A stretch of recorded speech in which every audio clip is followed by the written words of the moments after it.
gamers, this is Al from Transformational Gaming, and today we're talking NBA 2K18. That is the review of 2K18, and I wanted to talk about a little bit of the game. I'm going to offer a unique perspective. I've been playing 2K since its inception in 2001. When it came out for the PlayStation, and it's evolved over the years and things like that. And admittedly, I didn't go through everything. I didn't try every single mode that's out there. I think I tried all the mode categories and generally got a view of the game, but there's some other things I want to talk about, so let's get into it. So the first thing I want to talk about is the NBA roster. Many reviewers don't get into the NBA roster, but actually the NBA roster and the consistency and the player mapping is extremely important. Having those players updated is important so that when you go online and you pick a team, for example, Dwayne Wade, you may want the Cleveland Cavaliers because that's your favorite team. So having roster spots available is extremely important. One thing to note is that Dwayne Wade is kind of like in no man's land right now. I know at the time of this video edit, he has signed to the Cleveland Cavaliers, but at the time of the filming, he probably has not. So he may not be in the starting lineup, or he may be coming off the bench. But either way, I feel that there is a understanding of, hey, the rosters need to be consistent. So that's something that I have to always give 2K, is that they have roster consistency and roster mapping down to a T. So really, that's all we ask, is that we keep those players updated. And unless you've been living under a rock for this past summer, you will know that Paul George and Carmelo Anthony has been traded to the OKC Thunder from New York and Indiana. So there is a good thing that 2K is able to update these rosters like that, because that does add a heightened realism to the game.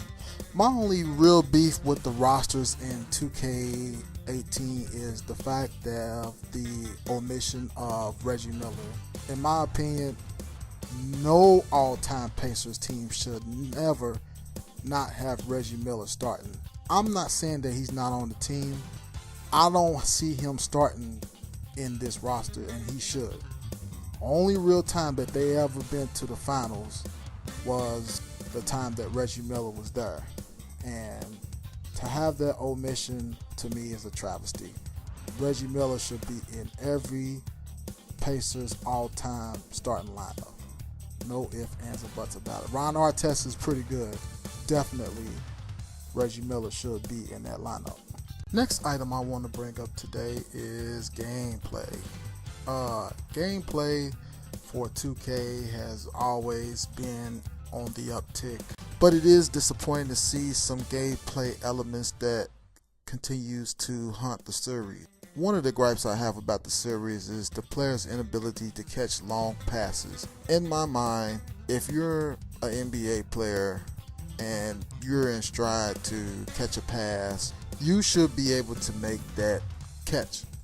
Now, I'm not saying that players missing the ball happens all the time, but it does happen enough that it is kind of irritating. Also, the alley-oops are a little bit out of whack. I felt like that most of the time when I attempted the alley-oop, even when the player was open, they was not able to catch the ball and dunk it. I understand that runs off of a percentage meter, I guess, but the real issue is that in any situation, when a player is wide open for a dunk and that player jumps 40 inches in the air, I would like to be able to see that player execute that alley-oop. Now, that's just me. But more than not, when a player is wide open like that, they should be able to execute the dunk. Another problem I'm having with the game is the fact that players seem to be able to easily go around defenders, especially playing the computer. The computer can easily go around you. There's really no way to stop the computer. You just have to hope that you can come with the double team quick enough while he's in his shot motion so that you can cause a miss. But with that being said, I am capturing this video with a capture card that is USB to HDMI, which causes lag. To boot, the software that I'm using is not very good as well, so I understand that playing this game is not going to be easy as far as using reflexes to stop defenders, and I understand that. However, I've played this game natively on my HD TV and my 4K television, and the real issue is that the game still has a situation where it's very easy for defenders to go around you. Admittedly, I'm not the best at the game, but I just believe as a defender, the computer shouldn't be able to get around you so easily. I would like to also point out that they seem to have taken away the defensive mechanism to stay in front of opponents using the right stick. The right stick was a good tool to use to stay in front of defenders who would try to use the crossover, the dribble mechanism on offense. This is not necessarily a deal breaker. In my opinion, it would have been nice if they kept that in.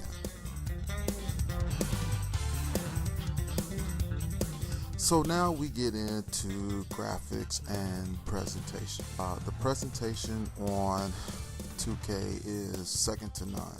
This year, they seem to outdone themselves with the presentation that closely mirrors TNT's live commentary style. So in this year's game, 2K seems to sport great facial animation.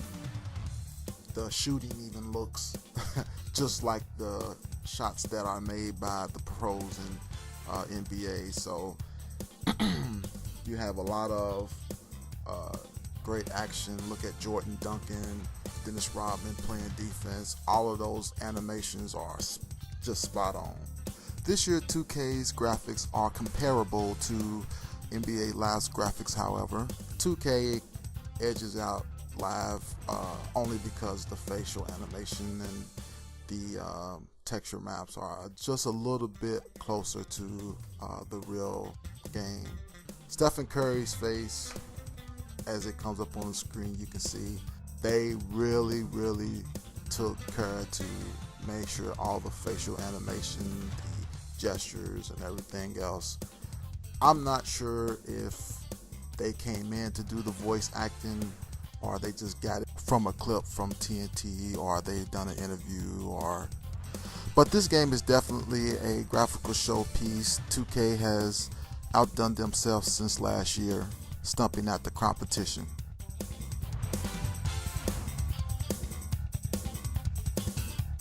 So the final item that I want to talk about today is NBA 2K mode.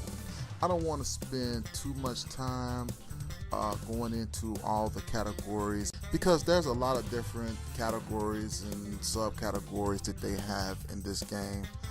For our purposes, we're pretty much going to talk about the main three modes, which are my career, training, and online.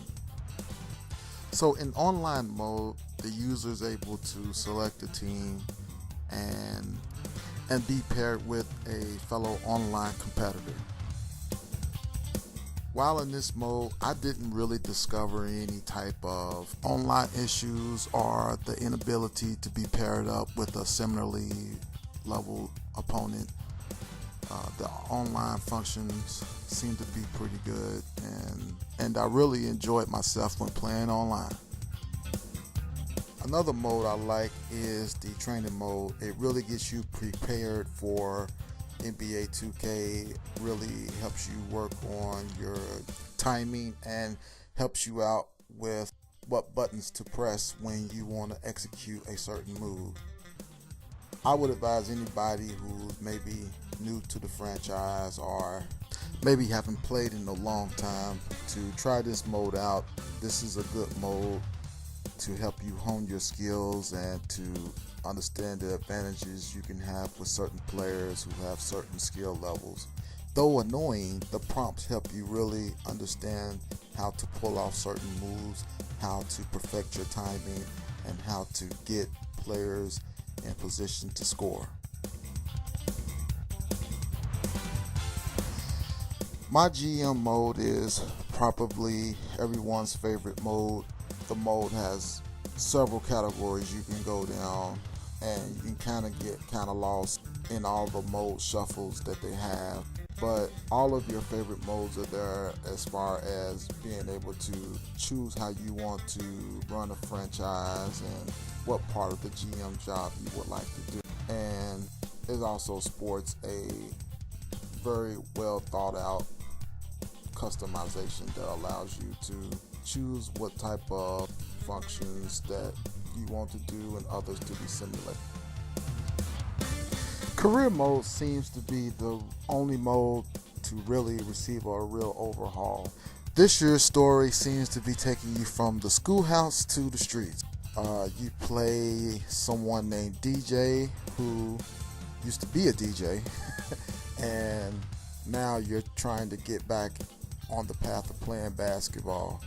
And this doesn't seem to be a bad storyline. It just seems like it's good for the first, I don't know, maybe a couple hours. And then once you get to the NBA, it's just endless games with endless tries of trying to increasing your stats. Really what they want you to do is to pay to get your player stats up. So I'm not really sure about that. Don't get me wrong, contrary to other reviews, I actually like the way they got the system going. If you want your players to be stronger, then you have to pay for it. The only problem is that you got to pay for it. So, but bringing him into the NBA is awesome. The way they do it, you come from the streets, from DJing or whatever, and then you make it to the NBA. Then there's always a sidekick they stick you with, which is kind of getting kind of repetitive. It's been that way for the past 3 years, so that's getting a little old. But outside of that, I'm pretty sure there's some people who would like this mode. I'm just not sure who, because the only problem is that it seems like it's just an endless repetitive skill grind, and I don't know. Outside of playing Final Fantasy, I'm not a real grinder like that. So some people may like this. I don't know. I can kind of leave this mode. And for the record, I can leave some of the other modes as well. I just don't think that they're relevant. They're cool if you like a real hardcore enthusiast, but to be totally honest with you, I'm just not really into the grinded out mode, to the silly trials and stuff that you have. But that's not to say that I didn't have fun with this mode. I mean, it is fun seeing your player come up from a scrapper to where he is now.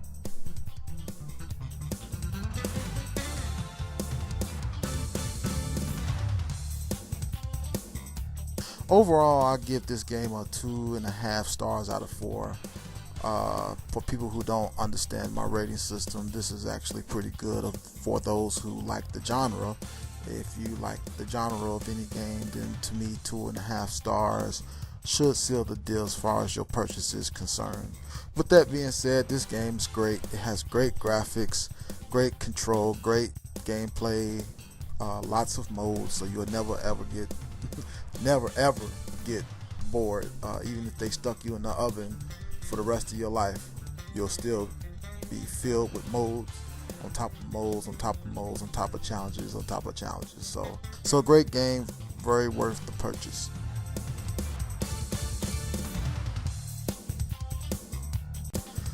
So this concludes our review.